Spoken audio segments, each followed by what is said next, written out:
छत्रपती शिवराय हिंदुराजे सम्राट शिवसेना प्रमुख माननीय बाळासाहेब ठाकरे, आपल्या राज्यघटनेचे शिल्पकार भारतरत्न डॉक्टर बाबासाहेब आंबेडकर यांना अभिवादन करतो. आपल्या पक्षाचे पक्षप्रमुख आदरणीय उद्धवसाहेब ठाकरे, राष्ट्रवादी काँग्रेस पक्षाचे सर्वेसर्वा आदरणीय पवारसाहेब, काँग्रेस पक्षाचे अध्यक्ष श्री मल्लिकार्जुन खरगेजी, व्यासपीठावर उपस्थित असलेले आपल्या सर्वांचे दमदार नेते, माजी आमदार आणि विद्यमान शिवसेना जिल्हा प्रमुख माझे मित्र संजयराव कदम, उपजिल्हा प्रमुख श्रीयुत खुशी डांबरे, आपल्या महिला आघाडीच्या जिल्हा संघटिका अरुणाताई आंबरे, मोहिते, गुहागर तालुका राष्ट्रवादी काँग्रेस पक्षाचे तालुका अध्यक्ष श्री पद्मनाभ लारेकर, गुहागर तालुका शिवसेना अध्यक्ष सचिनबाई, गुहागर विधानसभा मतदारसंघाचे क्षेत्राध्यक्ष श्री उमेशजी नाटेकर, आपल्या चिपळूणमधील नवनिर्वाचित तालुका प्रमुख माजी सभापती श्री पप्या चव्हाण, आपले मुंबई संपर्क प्रमुख श्री प्रकाशराव महाडी, पक्षाचे सचिव श्रीयुत महेश गोळकर, माझे जुने सहकारी माजी उपसभापती श्रीयुत चंद्रशेठ शिर्के, आप्पासाहेब कालांडे, श्री प्रभाकरराव कदम, मुळे भाऊ प्रवीण ओक, खेडचे तालुका प्रमुख श्री संदीप कांबळे, दापोलीचे तालुका प्रमुख ऋषी गुजर, आमचे माजी सभापती श्रीयुत विश्वासराव तडवी, राष्ट्रवादी काँग्रेस पक्षाचे खेड तालुका अध्यक्ष विनायक निकम, उपजिल्हा प्रमुख श्रीयुत रवींद्र सुर्वे, शशिकांत चव्हाण, व्यासपीठावर बसलेली सर्वच मान्यवर मंडळी, माझ्या समोर बसलेली सर्व मान्यवर मंडळी, पत्रकार बांधवांनो आणि मोठ्या संख्येने उपस्थित असलेल्या सर्व सहकारी बांधवांनो, भगिनींनो आणि मित्रांनो, 4 तारखेला लोकसभेच्या निवडणुकीचा निकाल लागला आणि या निकालामध्ये संपूर्ण देशामध्ये एकंदरीत राजकीय परिस्थिती आपल्या सर्वांच्या समोर आली. या भाजपने गेले 10 वर्ष कंठशोष केला की इस बार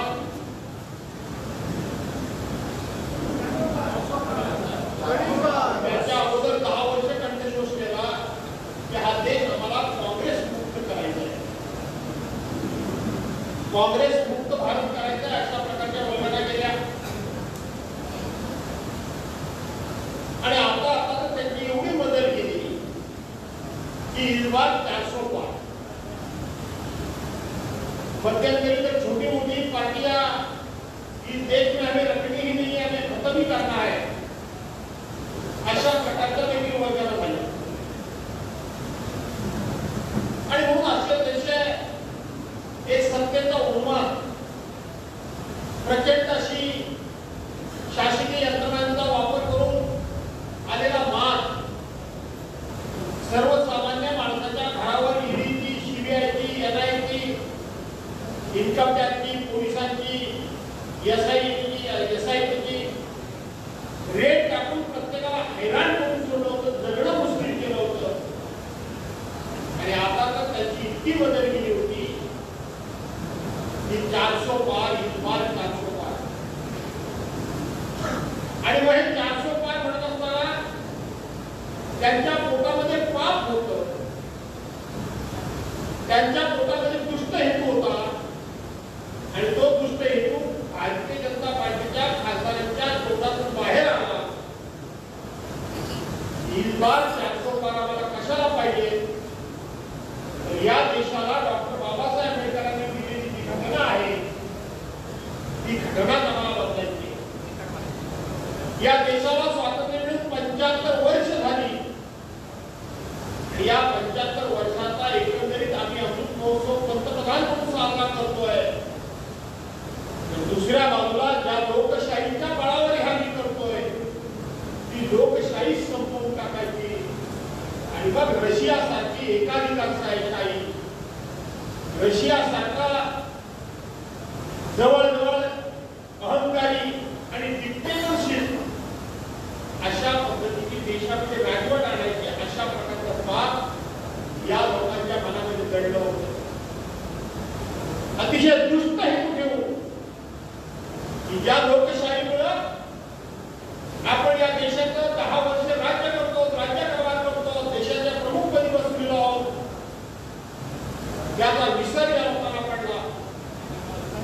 देशाचा राष्ट्रपती हा सर्वोच्च असतो. लोकशाहीमध्ये सर्वोच्च मान हा देशाच्या राष्ट्रपतीचा असतो.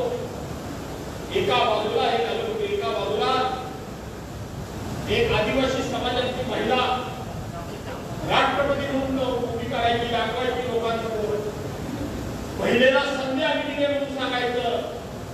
तशी तर संधी प्रतिभाताई पाटलांच्या रूपाने यापूर्वी देखील मिळाली होती. पण एका बाजूला राम मंदिरासारखं राष्ट्रीय स्मारक आम्ही उभं केलं म्हणून सांगायचं, ते राष्ट्रीय स्मारक आहे म्हणून सांगायचं आणि त्याच राष्ट्रीय स्मारकाचं उद्घाटन राष्ट्रपतींना करण्याची संधी द्यायची नाही. दुसऱ्या बाजूला नवीन संसद भवन उभं करायचं.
विरोधी पक्षांनी काय मागणी केली? संसद भवन हे लोकशाहीचं मंदिर आहे आणि नियमाप्रमाणे, प्रथेप्रमाणे, परंपरेप्रमाणे या संसद भवनाचं उद्घाटन हे देशाच्या राष्ट्रपतींनी केलं पाहिजे. पण देशाच्या पंतप्रधानांनी विरोधी पक्षाचे लोक आले नाही चालतील, पण फोटो फक्त माझाच निघाला पाहिजे. देशाच्या सगळ्या परंपरा धुळीत मिळाल्या तरी चालतील, पण मी म्हणेन तेच घडलं पाहिजे. अशा एका अहंकारामध्ये संविधान बाजूला सारून खांद्यावर शिकू घेऊन त्या ठिकाणी नावाला पद असलेले धार्मिक गुरु बोलवले आणि उद्घाटन केलं. हा देश संविधानावर असतो. हा देश या संविधानामध्ये सर्व धर्माच्या जाती धर्माच्या लोकांना समान वागणूक देतो, समान त्या ठिकाणी वागण्याचा हक्क देतो. तिथं अशा प्रकारचं या ठिकाणी नाटक आणि नको उद्योग देशाच्या पंतप्रधानांनी केला. प्रभू रामचंद्राच्या मंदिराचं उद्घाटन केलं. कधी केलं? प्रभू रामचंद्राच्या मंदिराचं उद्घाटन 22 जानेवारीला केलं. ते हनुमान जयंतीला झालं असतं तर ते रास्त झालं असतं, ते रामनवमीला झालं असतं तर योग्य ठरलं असतं. बरोबर आहे की नाही? आज तुम्ही लहान आहोत, लहानाचे मोठे झालो, कुठल्याही देवळामध्ये आपण गेलो तर एकटा राम आणि तोही बाल्यावस्थेतला राम, छोटा राम, ही मूर्ती आज तक आम्ही कधी बघितली नाही. प्रभू रामचंद्राचं दर्शन घ्यायचं असेल, प्रभू रामचंद्राच्या मंदिरामध्ये जायचं असेल तर रामाच्या एका बाजूला लक्ष्मण, दुसऱ्या बाजूला सीतामाई आणि पायाशी हनुमान बसलेला नाही असा एक राम मंदिर मी बघितलं नाही. पण यांनी रामाची मूर्ती तिथं बसवत असताना मोठी मूर्ती सुद्धा बसवली नाही. छोटा राम आणला, बाल्यावस्थेतला राम आणला. सीतामाईपासून दूर राम केला, लक्ष्मणापासून दूर केला, मारुतीपासून राम दूर केला. लक्षात ठेवा, बाल्यावस्थेतली मूर्ती आता तारुण्यावस्थेतली मूर्ती तुम्ही स्थापन करणार काय? पण इथं यांचं पाप होतं. त्यावेळेचे सगळे फोटो बघा, राम मंदिराच्या दिशेनं पंतप्रधान नरेंद्र मोदी चालले, त्यांचा एवढा मोठा फोटो आणि हातामध्ये रामाच्या नरेंद्र मोदींच्या हाताला धरून प्रभू रामचंद्र देवळात चालले. म्हणजे रामापेक्षा मोठा कोण? नरेंद्र मोदी.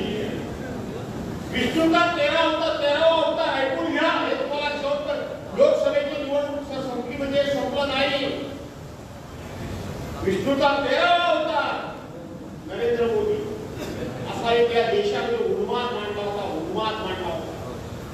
छोटे पक्ष बरोबर ठेवायचे नाही, काँग्रेस मुक्त भारत करायचा, संविधान संपवायचं, राज्यघटनेला महत्व द्यायचं नाही, विरोधी पक्षाचा सन्मान राखायचा नाही, इथं प्रथा परंपरा पाळायच्या नाही, जे मनाला वाटेल ते करायचं. आज काय या देशामध्ये घुमट नसलेल्या मंदिराचा उद्घाटन झालं तरी ऐकले तुम्ही? जाऊन अयोध्येमध्ये बघा, घुमट नसलेलं रामाचं मंदिर उभं आहे.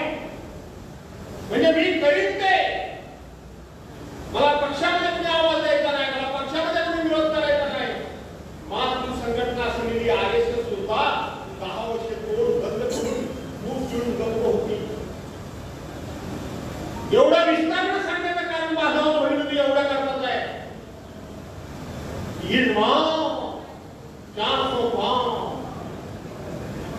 मग आपल्या पक्षाकडून उद्धव बाळासाहेब ठाकरेंनी आवाज दिला, इस बार 400 पार नहीं तो तुम हो जाओगे. आज तडीपार झाले ते. तुम्हाला दिसायला फक्त ते सत्तेवर दिसतच असतील, दिसायला सत्तेवर दिसत असतील, पण खऱ्या अर्थाने ते सत्ताच्युत झालेले आहे. त्या नितीश कुमार आणि त्या PDPचे चंद्राबाबू नायडू यांच्यासमोर गुडघे टेकायला लावलंय काम. ही कोणाची ताकद? ही ताकद कोणाची? अशा पद्धतीने ज्यांच्या डोक्यात सत्तेची मस्ती गेली होती त्यांना जमिनीवर आणण्याची ताकद ही सर्वसामान्य मतदाराची आहे, या लोकशाहीची आहे, या लोकशाहीची आहे. आणि म्हणून ती देशामध्ये लोकशाही एक जबरदस्त असा सगळ्याच राजकीय पक्षांना, मी कुठल्या एका पक्षाला म्हणत नाही, एक जबरदस्त असा उपदेश, एक संदेश देऊन गेली की तुम्ही श्रेष्ठ नाही. मी माझी सगळी बातमी तुम्ही काढून बघा युट्यूबवरती. मी सांगत होतो की जनता जनार्दन मोठा आहे. लोकशाहीमध्ये आम्ही मोठे नाही, जनता मोठी आहे, जनता मोठी आहे. विस्ताराने बोलायचं होतं, वेळ झाला कारण मी जास्त वेळ तुमचा घेत नाही. म्हणून जनता सर्वोच्च आहे याचं भान ज्यांना विसरतात त्यांची ही अशी अवस्था होती. फार काळ हे राज्य टिकणार नाही, केंद्रामधलं सरकार फार काळ टिकणार नाही.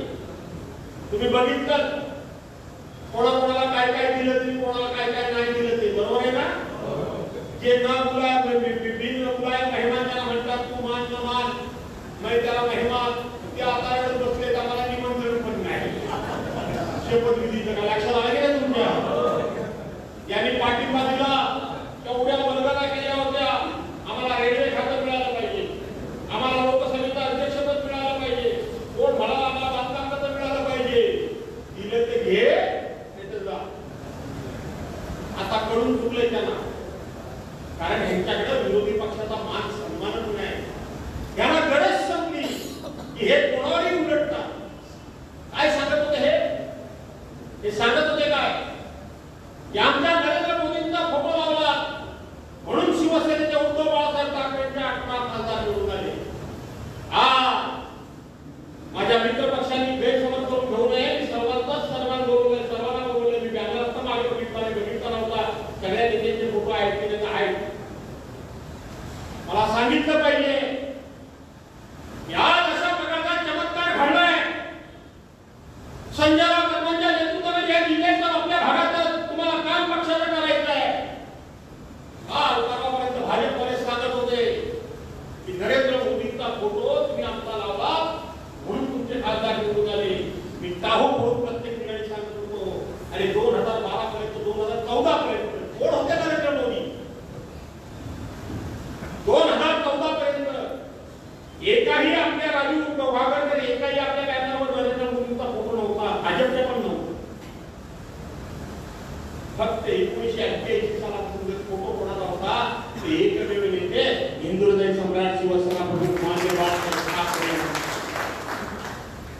मी माझ्या परवाच्या इंटरव्ह्यूमध्ये सांगितलंय की तुम्ही आम्हाला सांगत होता की आमचा नरेंद्र मोदींचा फोटो लावता म्हणून तुमचे खासदार येतात आज तुमचे 9 निवडून आले मी आज तुम्हाला सांगतो आज आमचं धनुष्य बांधण्यात चोरलं नसतं आमचा पक्ष चोरला नसता आणि आमच्या शिवसेना प्रमुखांचा जर फोटो तुमच्या बॅनरवर लावला नसता तर तुमचे सगळ्यांचे 4 सुद्धा खासदार या महाराष्ट्रामध्ये निवडून आले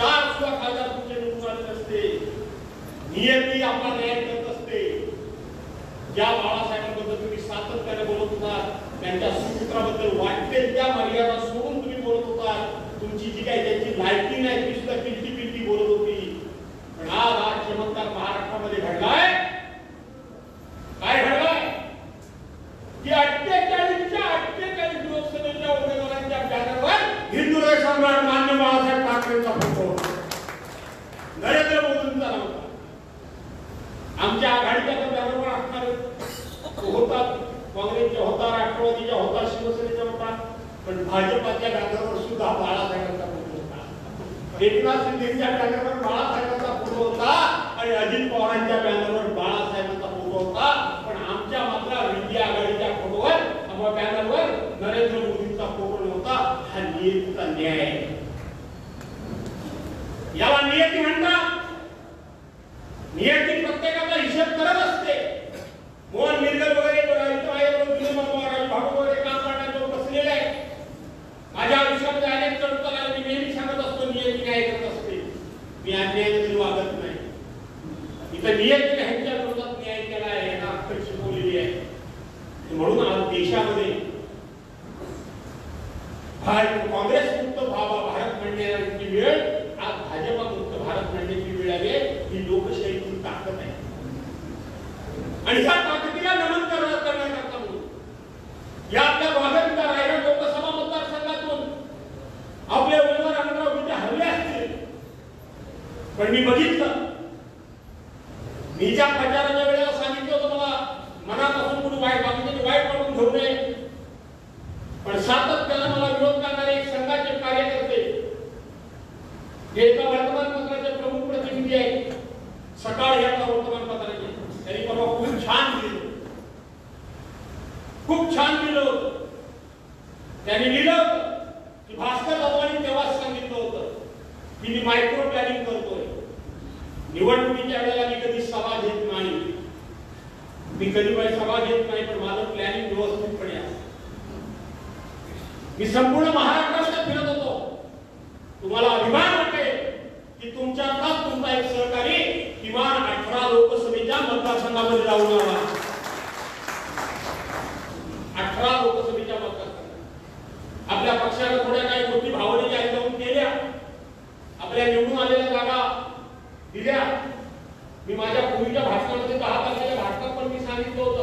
की ज्या 5 लोकसभेच्या जागा माझ्याकडे आहेत त्या सगळ्या जागा यावेळेला आले तर नितीन गडकरी दिला, आले तर असं बोललो, बाकी सगळे आपल्या येतील, त्यामुळे सगळे आपल्या जागा आहेत. आम्ही मेहनत केली, आघाडी करता केली, पण तरी सुद्धा माझ्या पक्षाला एका दुसऱ्या जागा मला घेता आले तर मला आनंद वाटला. माझ्या पक्षाला मला आनंद वाटला. आम्ही कोल्हापूरची निवडून आलेली जागा दिली, आम्ही सातत्याने अमरावती जागा निवडून येणाऱ्यांनी सोडली, आम्ही रामटेकची जागा निवडून कायम आम्ही आलेली निवडून सोडली. पण त्याच्याकरता माझ्या पक्षप्रमुखांचा अत्यंत उदात्त हेतू होता की इथं माझे किती तुझे किती यापेक्षा भाजपाला तडीपार करायचं म्हणजे करायचं ही माझ्या पक्षप्रमुखाची भूमिका होती. आणि म्हणून मला इतकं काही भरपूर काम काय नव्हतं. मी नियोजन केलं होतं संजय राव, आणि मी निवडणुकीत नाहीच सभा दिली, हे जाहीरपणे मी सांगितलं. पण मी माझा व्यवस्थितपणे प्लॅनिंग करतो, आणि त्या प्लॅनिंग प्रमाणे फक्त आणि फक्त एकाच जिल्हा परिषद गटाचं माझं प्लॅनिंग करायचं राहून गेलं, ते म्हणजे वहाडचं आम्ही मीटिंग लावली, प्लॅनिंग करलं. जसं आपण प्रवीण आपल्या सगळ्या गटांचं प्लॅनिंग करून व्यवस्थितपणे गाववाईज केलं. मी तुमचं ट्रेनिंग म्हणजे तुमच्याकडून मला ट्रेनिंग ठेवलंच नाही, काय नसताना कशी मिळतात, पण माझी पण काहीतरी कला अशीच आहे. आणि वहाडचं मी ठेवलं, आणि त्याच दिवशी पक्षाच्या पदाधिकाऱ्यांनी बैठक लावली परस्पर. म्हणजे मी अगोदर डिक्लेअर केलं होतं की अशा अशा पद्धतीने बाकीच्या गटाची सगळ्या गटाची झाली पुढे तशाच पद्धतीने सगळ्या गटात चालू वाहतं. दुर्दैवाने त्याच वेळेला पक्षाच्या पदाधिकाऱ्यांनी बैठका परस्पर लावल्या, आणि तेवढंच फक्त माझं नियोजन करायचं नाही. माझ्या संपूर्ण मतदारसंघामध्ये संजय राव 204 मतांनी फक्त मी तिकीट मागवले, त्यापेक्षा आम्ही 30 क्रॉस केली असती वाटेल त्या परिस्थितीत. नक्की काय हुकम कर, माझं लक्ष तुमच्याकडे होतं, उशिरा गेलं. मला वाटलं रमेश कुमार आलाय नाही, नंतर लक्ष गेलं, गेला आमचा संजय गोसावी पण आलाय, दादा पण आले की नाही, कुठे दीपक वगैरे आलाय की नाही, रवी आलाय तुम्ही बघितला. आणि म्हणून ते नियोजन करायचं राहून गेलं, तिथं फक्त सोडलं तर बाकी सगळं व्यवस्थितपणे झालेलं आहे.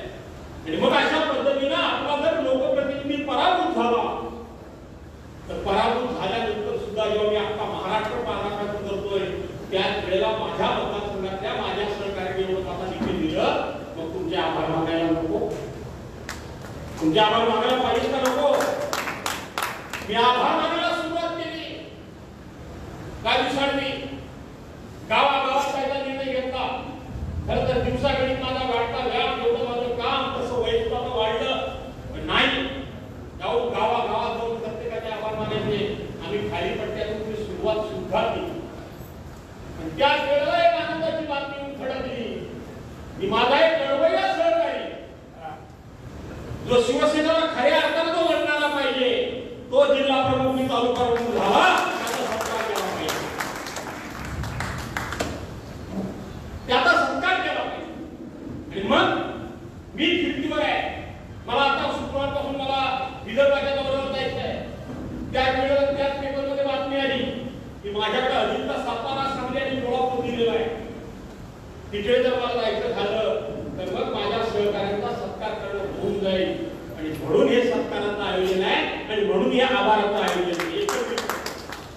पण सांगून ठेवतो, मला आता अधिवेशन सुरू होईल, मला जसा वेळ मिळेल तसा कितीही वेळ मिळू द्या, माझ्या मतदारसंघातली 322 गावं आहेत, त्या 322 गावामध्ये भास्करराव येणार म्हणजे येणार, एवढं लक्षात ठेवा.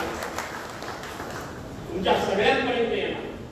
आज जरी जाहीर आभार मानले असले तरी सुद्धा तुमच्याकरता सगळ्यांकरता मी गावागावात येणार आहे, तुमच्या सर्वांचे आभार मानायला येणार आहे. कारण माझी इज्जत तुम्ही राखली, माझी इज्जत, मला विश्वास होता, विक्रांत पाठीमागे सगळं बघत होता, काय अडचण नव्हती, तुम्ही सगळे होतातच. पण तरी सुद्धा जर माझ्या मतदारसंघामध्ये मताधिक्य कमी मिळालं असतं तर टोचा मारायला बसलेलेच आहे, टोचा मारायला बसलेच की नाही, ते बसलेच आहे. काही लोकांची तेच काम असतं, बाकी काय कामच नसतं. आणि म्हणून ती तुम्ही माझी इज्जत दृष्टी राखली नाही, तर माझा सन्मान वाढवला. मित्रांनो, तुम्हाला सर्वांना अभिमान वाटला पाहिजे. यात पूर्व विदर्भामध्ये 30 आमदारकीच्या जागा आहेत, त्या 30 जागा, आणि आता इकडच्या जवळजवळ 30 जागा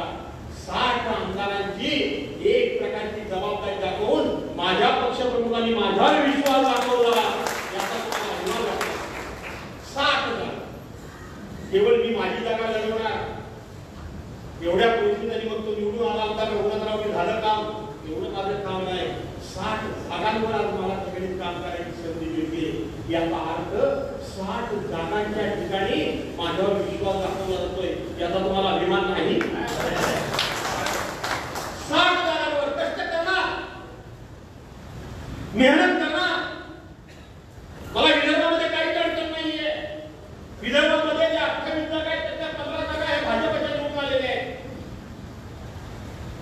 म्हणजे जिथं माझ्याकडे मोकळे आहेत तिथं थोडी आहे ती पश्चिम महाराष्ट्र अडचण आहे. तिथं काँग्रेस राष्ट्रवादीच्या जागा जास्त निवडून आले. तिथं वाव कसा करायचा ते सगळं कसं आहे, कारण योग्य आघाडी आहे.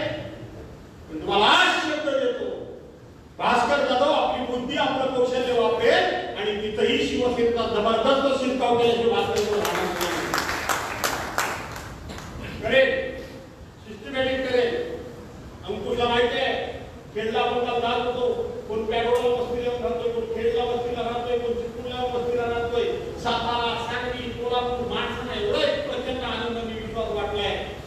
माझ्या पक्षाप्रमुखांना का माझ्यामध्ये विश्वास वाटला त्याचं उत्तर हे संजय गोलतकर की ही माणसं इथे वस्तीला राहतायत आणि मला सकाळी भेटतायत. आज तुम्ही आमच्या भागात आलात, आम्हाला एक चांगल्या प्रकारचा आभार मिळाला. संजयराव तुमचं कसं काय तुम्हाला माहिती आहे. लढाई सगळी पोरं लढणारीच आहे, काय हायवे करायची नाही अजिबात. पक्या प्रश्नच नाही तुझ्याबद्दल. मला गेली कित्येक वर्षाचा तू सहकारी आहे, पण तू माझा जवळचा तुमच्या मी नेमणूक केलेली नाही. तो माझा स्वभाव नाही. पक्षाला कुठं उपयोग आहे, पक्षाचं का कोण होऊ शकेल कोणाला माहित नाही पक्या काय आहे. तुम्ही बाकी त्याचा वार्ता स्वभाव बघता, त्याचा वार्ता त्याला बदला त्याचा बघता. पण उत्तम संघटन, उत्तम संघटन. एखाद्या गावाच्या बैठकीवर गेला तर बैठक जिंकल्या हे उठत नाही तुमच्यासारखं लक्षात ठेवा. कप्या गावाच्या बैठकीवर गेला तर जिंकल्या. प्रत्येक वेळी तो विजयी होतोय कोणाला माहित नाही. तो स्वतः 2 वेळा निवडून आला, तो 2 वेळा तू सभापती झाला, त्याचे सौभाग्य समोर बसले, त्यांना त्यांनी निवडून आणलं. त्या भागात प्रत्येक वेळी आम्हाला पक्षाला किती मोठं यश दिलं. आपल्या 72 गाव तुझ्याकडे थांबू नको. तुम्ही बरोबर करा. आम्ही आणि भाऊला जिथं पाहिजे तिथं बोलवा. मी आज तुम्हाला सांगतो, भास्कर विषय सोडा. जे कोणी वल्गना करत होते ना की आमची भाजप आलेला तुम्ही पण आला ना आणि म्हणून आमची अशी भाजप वाढेल तशी भाजप वाढेल. मी तुम्हाला आज सांगतो, मला अजिबात गर्व नाही, पण तुमच्या सगळ्यांच्या विश्वासावर माझ्यासमोर उमेदवारी करायला कोणी येईल असं मला वाटत नाही. मला वाटत नाही. गावागावात येईल, गावागावात येऊन बसेल, पुन्हा पुन्हा बसेल. आणि या वेळेला विशेष करून मला बौद्ध समाज आणि मुस्लिम समाजाचे खास करून आभार मानायचे, त्यांचं अभिनंदन करायचं. काही नव्हतं आमच्याकडे यंत्रणा. काय आपल्याकडे यंत्रणा होती संजयराव? ना गाडी, साधं पत्र, काही नव्हतं. गाडी, घोडं, साधन, सामुग्री, व्यवस्था काही काही काही नव्हती. तरी सुद्धा आम्हाला एवढं मताधिक्य मिळालं. त्याच्यामध्ये मी निश्चितपणे सांगतो की आमची ओरिजिनल मतं होती ती होती. काही आमची स्वतःच्या हक्काची मतं बाजूला गेले, त्याचाही अभ्यास मी केलाय. पण त्याच्यामध्ये मुस्लिम आणि बौद्ध समाजाची मतं मोठ्या प्रमाणामध्ये आमच्या वाट्याला आली आणि म्हणून त्यांच्या आभाराने आपण तुम्हाला करतो.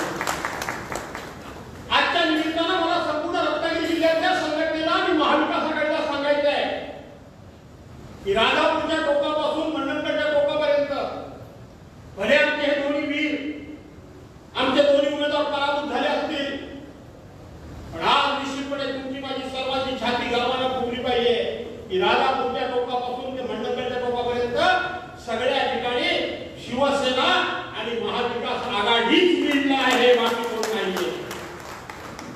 त्यामुळे कोकणामध्ये भाजपाला खाना नाही आहे. शिंदेगड तर सोडूनच टाका, सोडून टाका.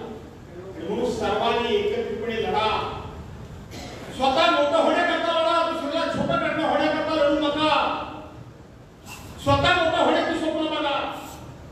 इथं जर 2 रेषा मारलेल्या असतील तर समोरच्या माणसाची रेषा मोठी असेल आणि आपली रेषा छोटी असेल तर त्याची रेषा छोटी करून पुसून तुमची रेषा वाढणार नाही. काही लोक इतकी कोट्या बुद्धीची आहे. मी नाही मोठं झालं तरी चालेल, पण शेवटी आपण पक्षातली माणसं एका कुटुंबातली माणसं आहोत याचं भान सर्वांनी ठेवा. हे सांगण्याकरता मी या ठिकाणी उभा आहे. फार वेळ काही घेणार नाही. देशामध्ये वाढलेली वारा पुन्हा येईल, पुन्हा येणार, पुन्हा येईल, पुन्हा येईल, पुन्हा येईल. आता काय चाललंय? वाजले ना, चाललंय ना. आता संघाची मला पत्रकारांनी प्रतिक्रिया विचारली. मी संघाबद्दल काहीही बोलत नाही, त्याच्याबद्दल मी आदर राखतोय. पण त्या पत्रकार परिषदेमध्ये सगळ्यांचं म्हणणं असं आहे की अजित पवारांच्या सगळं त्या ठिकाणी संघाने ढकललंय. तशी वस्तुस्थिती अजिबात नाहीये. अजित पवार आणि एकनाथ शिंदेला तो बाहेरचा मार्ग दाखवायची ती लाईन आहे. हळूहळू तुमच्यामुळे नुकसान झालंय. संघाला बोलायला लावायचं. इकडे तर म्हणायचं संघ राजकारणात नसतो असं म्हणतात की नाही. येतात ते कसे येतात हे पहा. आमचा राजकारणाशी काही संबंध नाही. येतात की नाही. काय विलंबाने तेवढी परगडी तेवढी द्या. राजकारणात श्रमा करता तेवढी द्या. तुम्हाला माहिती आहे की गमत जेवढ्या 2-4 मिनिटं द्या ते तुम्हाला उपयोगी पडेल.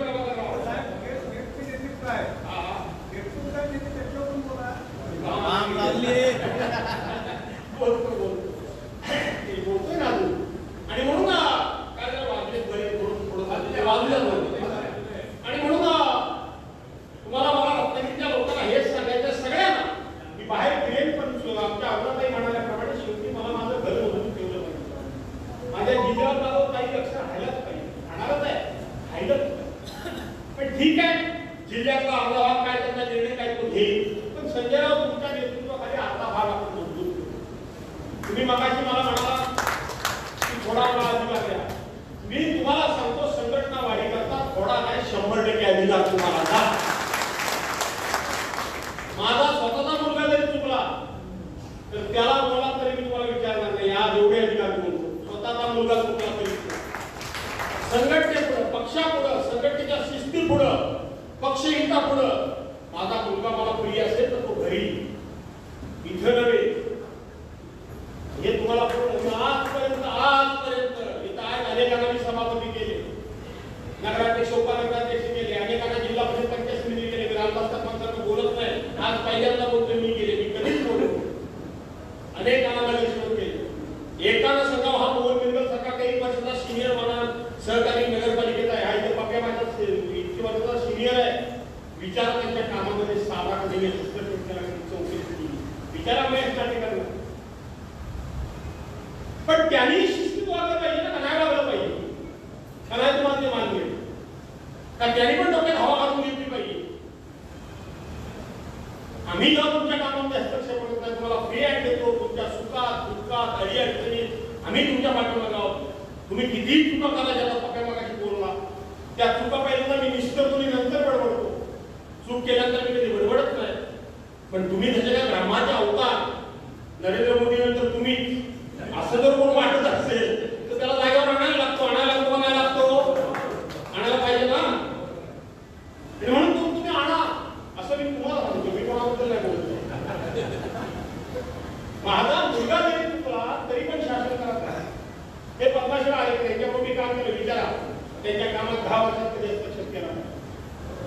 एकत्र बसून एका गाडीमध्ये बसून पदाधिकारी जिल्हा प्रमुख असेल, तालुका प्रमुख असेल, अगोदर तो माझ्या बरोबर असला पाहिजे. 2 दिवस मी होतो. संजय गोलकर माझ्या बाजूला त्यांच्या भागात सगळी माहिती त्याला होती म्हणून मी विचारतो. मी काल त्याला स्वतःहून त्याला तुम्ही थांबा म्हटलं. देवेंद्र मोदीला गाडी होती गेले. देवेंद्र मोदी कशाला ते संजयला माहिती द्या तर नाही. तुम्ही या भागात पदाधिकारी आहे, तुमचा सन्मान मोठा. तुम्ही बसलं पाहिजे माझ्याबरोबर. बोलू का बरं. पण जर देवेंद्र मोदींना असं तर वाटतं वाटायला उदाहरण की माझ्याशिवाय एखाद्या पार हलत नाही तर मी त्याचा मागतो. आणि म्हणून तुम्हाला पूर्ण अधिकार आपल्या तुला सुद्धा सगळी व्यवस्था मी करेन. तू काळजी करू नको. 5 गावं ढवळून का ढवळून आपल्याला बरोबर घेऊन फिरायला नाही. कुठे गेला होता तो निकम गेला की काय होता ना कोणाशी ते नितीन निकम बाहेर गेलास आपल्यावर रागातच होतो नाही. आणि म्हणून ना गमतीचा भाग या सर्वांना बरोबर करा. आता राहिले खेळ बिल काय विचार करू नका. मी मला आत्ताच सांगतो काही मला काम नाहीये. मी उद्या शुक्रवारी विदर्भात जाणार आहे. माझ्याकडे 30 आमदारकीच्या जागा आहेत. आज मी तुम्हाला सांगतो तिथं आपला उभे एक आमदार आहे, 2 आमदार आहेत, किमान 12 ते 14 आमदार निवडून आणल्याचं राहणार नाही. 12 ते 14 आमदार निवडून आणणार आहे. पुऱ्या पश्चिम महाराष्ट्रामध्ये फक्त आपला एकच आमदार होता गारगोटीचा, तोही गेले पलीकडे गेला शिंदे गटामध्ये, तो बापाचा दारिकर, तिथं आमदार नाही. सर्वांनी सहकार्य करा. पाठीमागे माझी अस्वस्थता वाढवू नका. तिथं सुद्धा महाविकास आघाडीला व्यवस्थित यश मिळवून दिले नक्की नाही. मेहनत करी, कष्ट करी, घराघरामध्ये सुद्धा येईल. माहिती आहे लोकांची नाडी काय, लोकांना काय लागतं? प्रेम लागतं, दुसरं काय लागतं? गेल्या 5 वर्षामध्ये अपेक्षेप्रमाणे माझ्याकडून कामं झाली नाही, पण लोकांना कामं का झाली नाही तेही माहिती आहे. उद्धव साहेबांनी मंजूर केलेली कामं ह्या नालायकांनी स्टे दिला. हे इतके नालायक आहे. मगाशी कोणी म्हटलं की सगळ्यांना अंगावर घेता तुम्ही. मलाही माहिती आहे मला काय त्रास आहे. तुम्ही कधी कोणाला सांगत नाही, सांगत बसत नाही, कारण मी नेतृत्व करतो. माझा त्रास मी निस्तरला पाहिजे. अहो माझ्या मतदारसंघातले हिंदवीमध्ये संजयराव एका घरातली 10 माणसं मेली. बघू 10 माणसं एका घरातली मेली. माहिती आहे ना?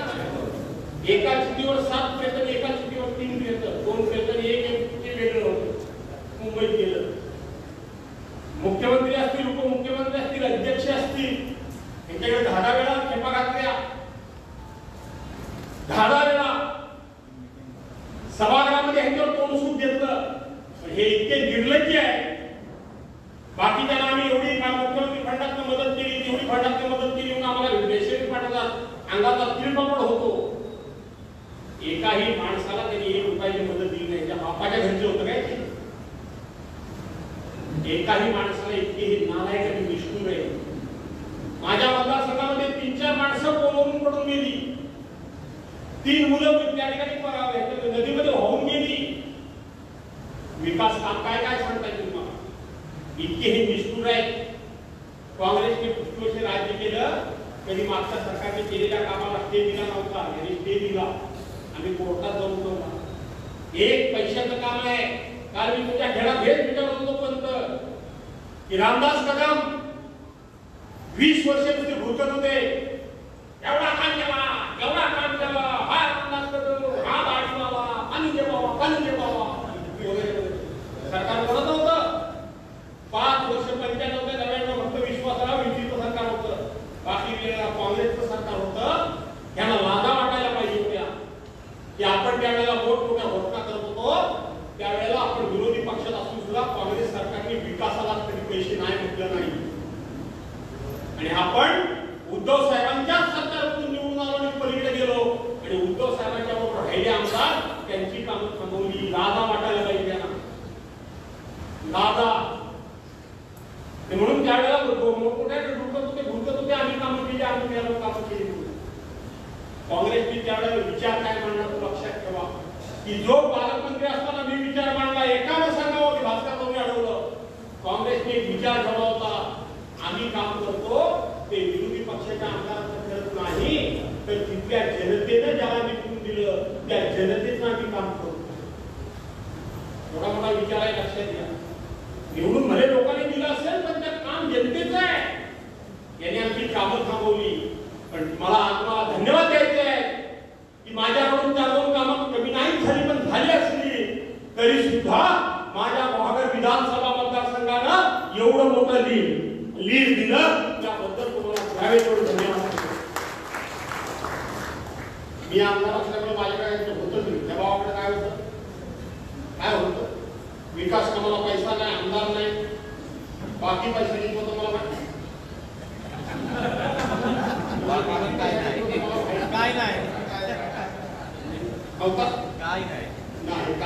काय नाही, बाकी पैसा नाही. भिडला, वेळी भिडला. एवढ्या मोठ्या घाशात ओरडत होते. 50,000 मताची खेळ. तरी मला वाटा सांगितलं तर तुमच्या लक्षात नाही आला. वाटायचा पण वाटा माझ्याकडे दाखवली तर माझा वाटा होता कोणाकडे? वाटा घेणारा कोण? तटकरे ना. अरे तटकरे ना, दोन्ही वाटे आपल्याकडे, इकडे पण तिकडे पण. तशा परिस्थितीमध्ये तिथल्या लोकांनी 8,500 मतांनी केलं. 8,500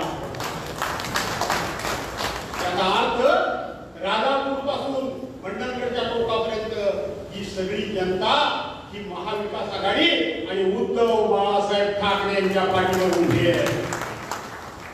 ही जनता उभी आहे. तिचा मान सन्मान व्हावा, तिचा त्या ठिकाणी गौरव व्हावा, त्यांचे आभार मानावे याकरता तुम्ही या ठिकाणी बोलवलं. प्रकाशराव महाडिक तर 4 वेळाला इथं अंबरनाथ मधून नगरसेवक निवडून आलेले, ते खेळचे सुपुत्र आहेत. माझा बहीण कोण म्हणतो, मी 2007 साली या गावामध्ये गेलो तेव्हापासून माझ्याकडे काम करतोय. माझ्या प्रत्येक कामात आणि प्रत्येक माणूस त्याच्यावर ओळखीचा आहे. मुंबईमध्ये तुम्हाला मोठी पोलीस काढायची आहे, संजय रावांच्याकडे पण माझ्याकडे पण पोलिटिकल काढायची आहे. तिथं आता कदम कदम त्यांची नियुक्ती झालेली आहे. मी आमच्या करुणाताईंना सांगितलं, महिलांना पुन्हा तुम्ही चालना तुमच्या पद्धतीने द्या. सुभाषराव मोदी पाटीलची काय करा, मुक्ताबाई ठाकूर आणि आमचे ते ग्वागडवाले सगळे भाईंकर वगैरे सगळे आलेले दिसत आहेत. इथं आपलं मजिदबाई केळकर आहे, इथं माझा जुना मित्र मुला दिसत आहे. इथं आमचे बंदरकर सर सुद्धा इथं आलेले आहेत. सगळ्यांचं आणि उपस्थित सर्वांचं या ठिकाणी मी आभार मानतो. असंच पाठबळ द्या, अशीच पाठिंबा द्या. तुम्ही जर असेच पाठीशी उभे राहिला तर उभ्या महाराष्ट्रामध्ये भास्कर जाधवचं नाव म्हणजे ते तुमचं नाव मोठं झालेलं असले लक्षात ठेवा. तुम्हाला अभिमान वाटतोय का नाही वाटतोय? आणि मग आता विनंती करतो, जेवायला जाण्यापूर्वी हात आपल्याला बंद करा. सगळ्यांना हात घ्या, नंतर नाही. सगळ्यांच्या हात घ्या, माझं काम आहे. हे तू झेड लोकांनी हात घ्या. आणि दरवाजावर बाकीचे उभे आहेत का, त्याने आपलं काम सुरू करा आणि त्या पद्धतीने एकेकाने जेवायला जा. हे जेवण म्हणजे आपलं स्नेह भोजन आहे. आणि म्हटलं तर आठवड्याची काही माहिती